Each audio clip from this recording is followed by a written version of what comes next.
विद्यार्थियों नमस्कार। इस वीडियो लेक्चर के माध्यम से हम जिस पेपर को डिस्कस करने वाले हैं तो यह पेपर दिनांक 8 अप्रैल 2024 को विक्रम विश्वविद्यालय उज्जैन के अंतर्गत आने वाले कॉलेजों में हुआ है।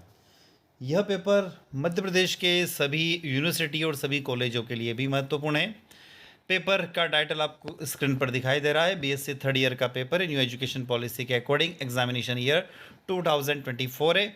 मेजर सब्जेक्ट का पेपर है केमिस्ट्री का ग्रुप बी और पेपर सेकंड जिसका नाम है बायोफिजिक्स, बायोनॉर्गेनिक एंड ऑर्गेनोमेट्रिक केमिस्ट्री यानी जैव भौतिकी, जैव अकार्बनिक और कार्बधात्विक रसायन। इसमें क्वेश्चन जो है वो 70 मार्क्स का टोटल क्वेश्चन दिए हुए। आपको पास होने के लिए मिनिमम 25 मार्क्स चाहिए। पहला प्रश्न आपको स्क्रीन पर आ रहा है। उससे पहले हम बात कर लेते हैं। पहले प्रश्न कंडीशन क्या दे रखी है कि प्रत्येक प्रश्नों के उत्तर देना अनिवार्य है और प्रत्येक प्रश्न 2 अंक का होगा। इसमें वर्ड लिमिट 200 शब्द कर रहे कि 200 शब्द या उससे अधिकतम हो सकते हैं। पहला प्रश्न स्क्रीन पर दिखाई दे रहा है, buffer what is buffer, buffer किसे कहते हैं, बफर के विभिन्न प्रकारों को उदाहरण सहित समझाइए। तो पहला प्रश्न है बफर विलयन या बफर किसे कहते हैं और बफर कितने प्रकार का होता है उसको आपको उदाहरण सहित बताना है। तो विद्यार्थियों बफर यानी बफर विलयन क्या होता है और उसका उदाहरण हम बता रहे हैं यहाँ पर। तो यहाँ पर एक आंसर दे रखा है, इसका लास्ट में आ रहा हूँ मैं, कि जब किसी भी सॉल्यूशन में, किसी भी विलयन में अम्ल या क्षार की अल्प मात्रा मिलाने से उस विलयन के पीएच मान में कोई परिवर्तन नहीं होता है, उसे हम बफर विलयन कहते हैं। बफर विलयन 2 प्रकार का होता है, अम्लीय बफर विलयन और क्षारीय बफर विलयन। अम्लीय बफर विलयन क्या होता है, तो ऐसा बफर विलयन जो दुर्बल अम्ल तथा उसके किसी प्रबल क्षारक के साथ बने हुए लवण का मिश्रण होता है, यानी सॉल्ट का मिक्सचर होता है, उसे हम एसिडिक बफर सॉल्यूशन कहते हैं। एग्जाम्पल दिया हुआ acidic acid plus sodium acetate. आगे चलते हैं, इसी क्वेश्चन को समझ लेते हैं हम यहाँ पर। दूसरा होता है, आगे बताया गया है, आप स्क्रीन पर पूरा पढ़ सकते हैं। क्षारीय बफर विलयन तो दुर्बल क्षारक तथा उसके किसी प्रबल अम्ल के साथ बने हुए लवणों का मिश्रण क्षारीय बफर विलयन कहलाता है। उदाहरण के लिए अमोनियम हाइड्रोक्साइड और अमोनियम क्लोराइड का मिश्रण एक क्षारीय बफर विलयन होता है। तो ये तो बात हमारे किसकी होगी, बफर विलयन क्या होता है उसका उदाहरण दीजिए, कितने प्रकार का होता है। तो यहाँ पर हमने इसका आंसर यहाँ पर देख लिया। इसके एप्लीकेशन भी आपको स्क्रीन पर दिखाई दे रहे हैं, आप इसको नोट डाउन कर सकते हैं। आगे चलते हैं नेक्स्ट आंसर की तरफ, मैग्नेटिक ससेप्टिबिलिटी यानी चुंबकीय सुग्राह्यता की ओर। दूसरा प्रश्न आपको दिखाई दे रहा, चुंबकीय सुग्राह्यता से आप क्या समझते हो, what is understand by the magnetic susceptibility. तीसरा प्रश्न दिखाई दे रहा, विल्किंसन उत्प्रेरक क्या होते हैं। चौथा प्रश्न दिखाई दे रहा, 3D श्रेणी के निम्नलिखित कार्बोनिल्स में इलेक्ट्रॉनों की गणना कीजिए, Fe2CO9 और उसके बाद दिया CrCO6 और उसके बाद दिया हुआ क्वेश्चन जैविक प्रक्रियाओं में आवश्यक एवं सूक्ष्म तत्व क्या होते हैं। तो इन 5 प्रश्नों के उत्तर अब हम नेक्स्ट स्क्रीन पर या नेक्स्ट स्लाइड में देखने वाले हैं। बात करते हैं चुंबकीय सुग्राह्यता की। यह पदार्थ का वह गुण होता है जो दर्शाता है कि किसी पदार्थ को कितनी आसानी से चुंबकित किया जा सकता है। इसे किसी पदार्थ की चुंबकीकरण की तीव्रता m और पदार्थ पर लागू चुंबकीय तीव्रता h के अनुपात के रूप में परिभाषित किया जाता है। अर्थात यह एक अदिश राशि है जिसमें कोई इकाई और आयाम नहीं होता है। यह दिखाता है कि चुंबकीय सामग्री चुंबकीय क्षेत्र में कैसे प्रतिक्रिया करती है। तीसरा प्रश्न है, विल्किंसन उत्प्रेरक क्या होता है। तो विल्किंसन उत्प्रेरक यानी विल्किंसन कैटलिस्ट, जिसका IUPAC नेम होता है क्लोरिडोडिस ड्राइफेनिल फॉस्फिन रोडियम। ये एक कोऑर्डिनेशन कंपाउंड होता है जिसमें कोऑर्डिनेशन सेंटर रोडियम होता है। इसका उपयोग यानी यूजेस एल्किंसन्स के हाइड्रोजनेशन के रूप में किया जाता है। विल्किंसन उत्प्रेरक का रासायनिक सूत्र RHCl थ्राइस के रूप में होता है। पीएच जहाँ पर एक फिनाइल ग्रुप है और अगला जो पी है वो फास्फोरस को रिप्रेजेंट करता है। आप देख सकते हैं इसका जो डायग्राम है वो आपको स्क्रीन पर दिखाई दे रहा है। एक और क्वेश्चन है, सूक्ष्म पोषक तत्व या सूक्ष्म पोषण तत्व क्या होते हैं। तो सूक्ष्म पोषक तत्व या सूक्ष्म पोषण तत्व वो पोषण तत्व होते हैं जिनकी आवश्यकता जीवन भर होती है लेकिन बहुत कम मात्रा में आवश्यकता हमारे शरीर को होती है। स्थूल पोषक तत्वों के विपरीत मानव शरीर द्वारा यह एक बहुत कम मात्रा में लिया जाने वाला आवश्यक खनिज आहार है।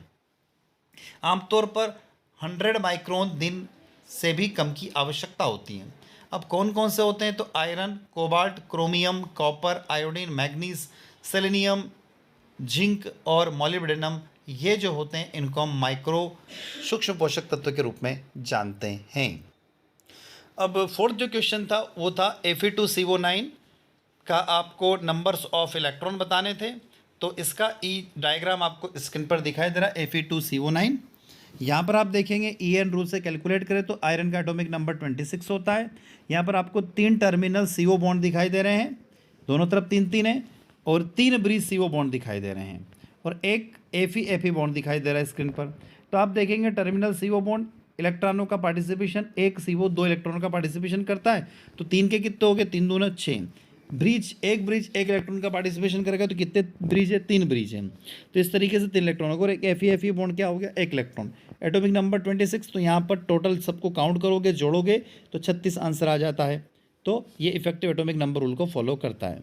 अगला CrCO6 आपको स्क्रीन पर इसका डायग्राम दिखाई दे रहा है। एटॉमिक नंबर कोबाल्ट का कितना होता है, सॉरी क्रोमियम का एटॉमिक नंबर 24, ये यहाँ पे रॉन्ग हो गया, इसको आप सही कर लेना। क्रोमियम का एटॉमिक नंबर 24 होता है, और एक CO जो है 2 इलेक्ट्रॉनों का पार्टिसिपेशन करता है। तो कितने CO है, 6, तो 6 दूना 12, 12 + 24 36 हो जाता है। तो ये भी इफेक्टिव एटॉमिक नंबर को फॉलो करता है। आगे चलते हम अगले क्वेश्चंस की ओर। तो ये तो हमारा पहला क्वेश्चन था जिसमें 5 प्रश्न थे, उन 5 प्रश्नों के उत्तर हमें यहाँ पे अभी हमने देखे। विद्यार्थियों अगला प्रश्न चलते हैं, यहाँ पर अब खंड ब में आ जाते हैं हम लोग, खंड अ से निकलकर खंड ब में आ जाते हैं।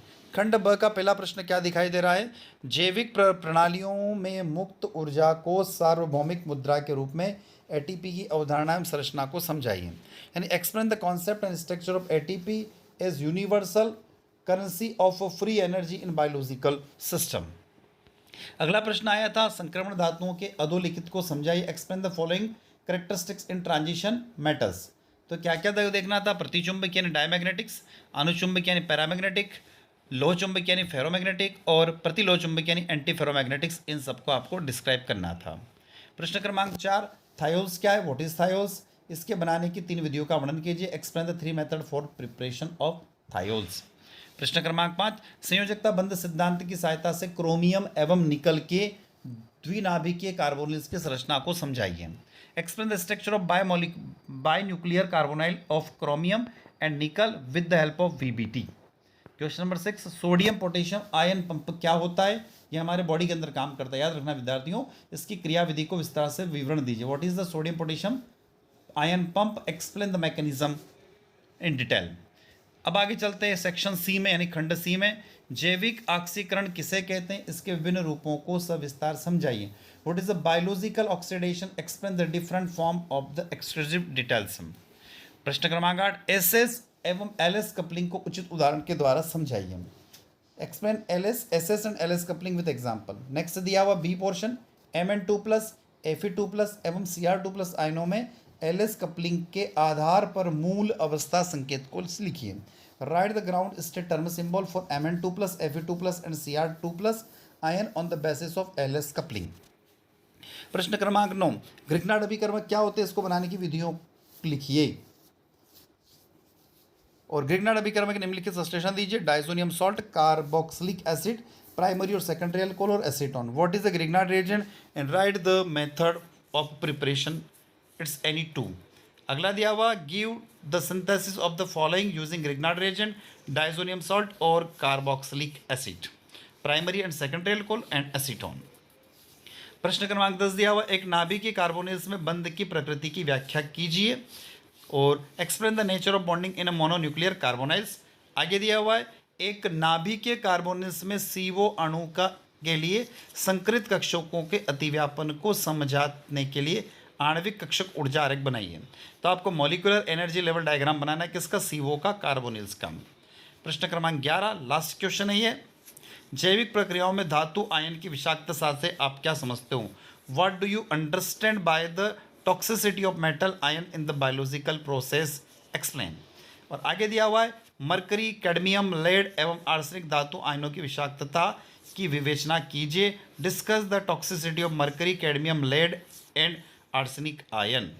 तो विद्यार्थियों ये पेपर हम लोगों ने देखा 8 तारीख के दिन, ये पेपर अभी हम लोगों ने जो डिस्कस किया है, यह पेपर विक्रम विश्वविद्यालय उज्जैन के अंतर्गत आने वाले कॉलेजों में हुआ है। साथ साथ में यह पेपर मध्य प्रदेश के सभी कॉलेजों के लिए भी महत्वपूर्ण होगा। तो इससे आपको एक आइडिया मिल जाएगा।